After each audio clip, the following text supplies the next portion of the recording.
संकेत। आंटी, चैतन्य किधर है? कल से मैंने उसे कितने फोन किए पर उसने मेरा एक भी कॉल रिसीव नहीं किया। बेटा वो एग्जाम में फेल होने की वजह से खुद पर ही नाराज है। वो हमसे भी बात नहीं कर रहा है। तो क्या हुआ आंटी? वो फिर से एग्जाम दे सकता है। वही तो मैं और उसके पापा उसको समझा रहे हैं, पर फिलहाल वो किसी के साथ बात करने के मूड में ही नहीं है। ठीक है आंटी, उसका मूड नहीं है तो रहने दो, मैं बाद में कॉल करता हूँ। ओके बेटा, टेक केयर, बाय।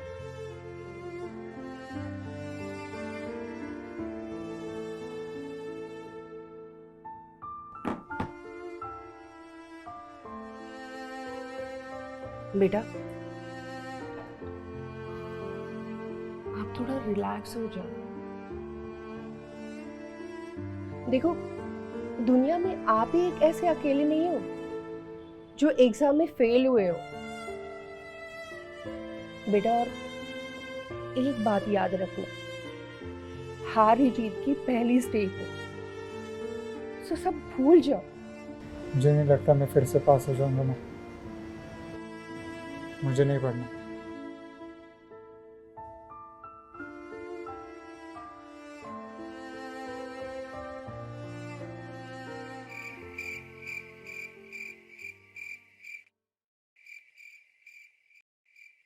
चैतन्य कहाँ है? उसने खाना खाया? बहुत फोर्स करने के बाद 2-4 निवाले खाए और सीधा अपने बेडरूम में चला गया।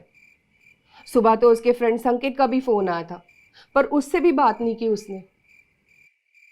मुझे ना उसकी बहुत चिंता हो रही है। अगर ऐसा ही चलता रहा ना तो वो डिप्रेशन में चला जाएगा। फिर वो फिर से एग्जाम कैसे दे पाएगा और उसके करियर का क्या होगा? चिंता मत करो, शांत हो जाओ। मुझे लगता है हमें उसे साइकियाट्रिस्ट के पास ले जाना चाहिए। पता है, हमारी सोसाइटी में एक साइकियाट्रिस्ट हैं, डॉक्टर उपाध्याय। मॉर्निंग वॉक पर उनसे अक्सर मुलाकात होती रहती है मेरी। इनफैक्ट वो साइकियाट्रिस्ट भी है और प्रोफेसर भी। तो उनसे मिलकर रिक्वेस्ट करेंगे उनसे कि वो चैतन्य को समझाएं और उसके ट्यूशन भी ले। आई एम श्योर वो ज़रूर हमारी मदद करेंगे। हाँ, ये करेक्ट सॉल्यूशन है। हम कल ही चैतन्य को उनके पास ले चलते।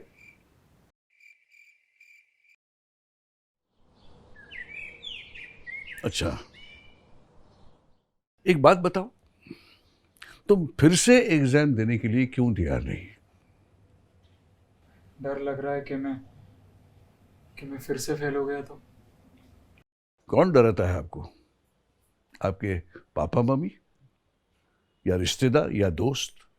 मेरा मन कहता है। इसका मतलब है कि आप फेल हो गए इसलिए आपका मन आपसे नाराज है और इसीलिए आप खुद से नाराज हो। ये कोई बात नहीं, हम आपके मन को प्रसन्न रखने की कोशिश करेंगे ताकि आप पढ़ाई में 100% कंट्रीब्यूशन दे सको। लेकिन सर, वो कैसे? वो मैं आपको थोड़ी ना बताऊंगा।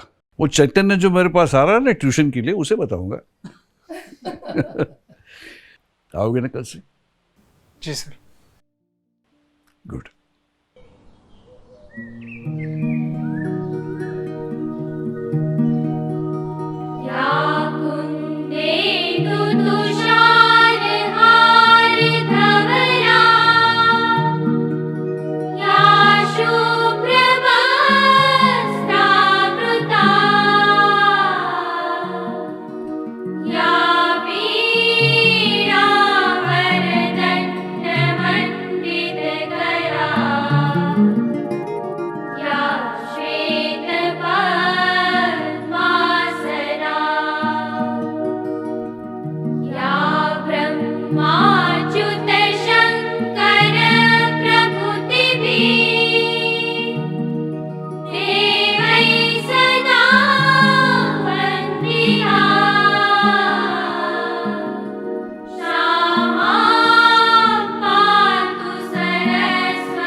चैतन्य, प्लीज कम इन, वेलकम।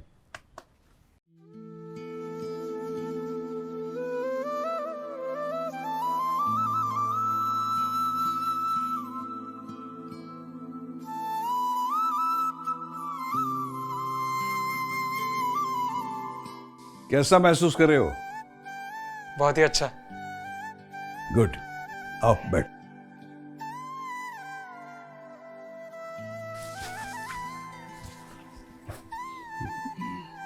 बहुत ही पॉजिटिव फील कर रहा हूँ सर। गुड। इसका मतलब इस महक और वातावरण से आपका मन प्रसन्न हुआ है।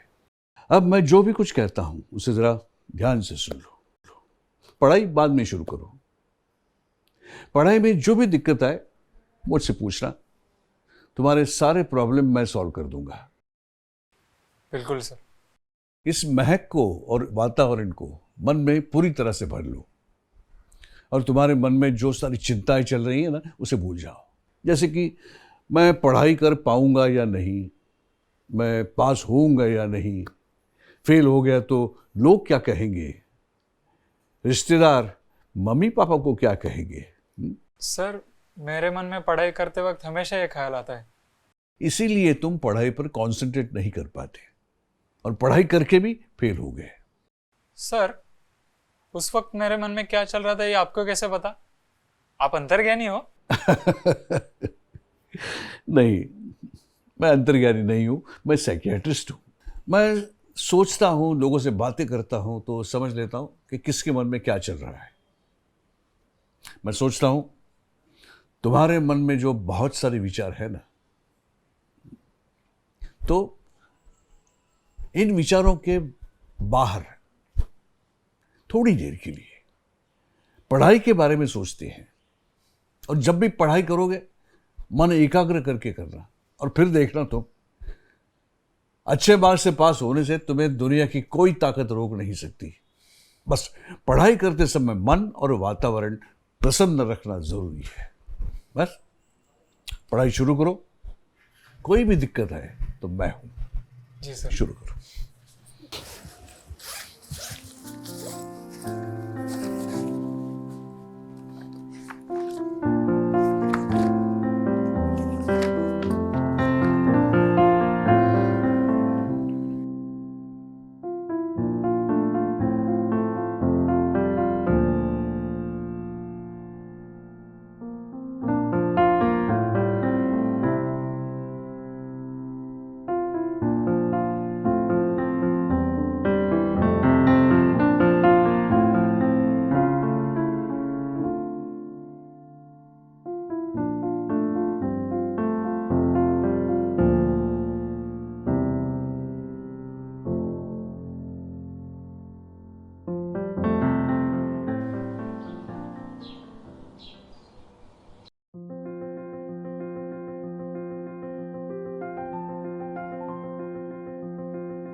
मधु,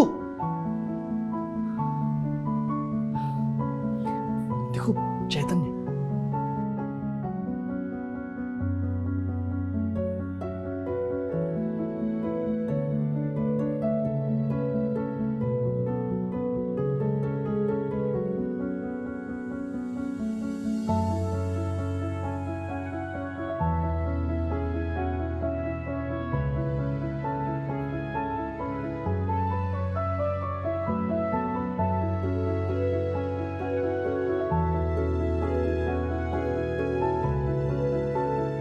महक जो सब कुछ बदल दे।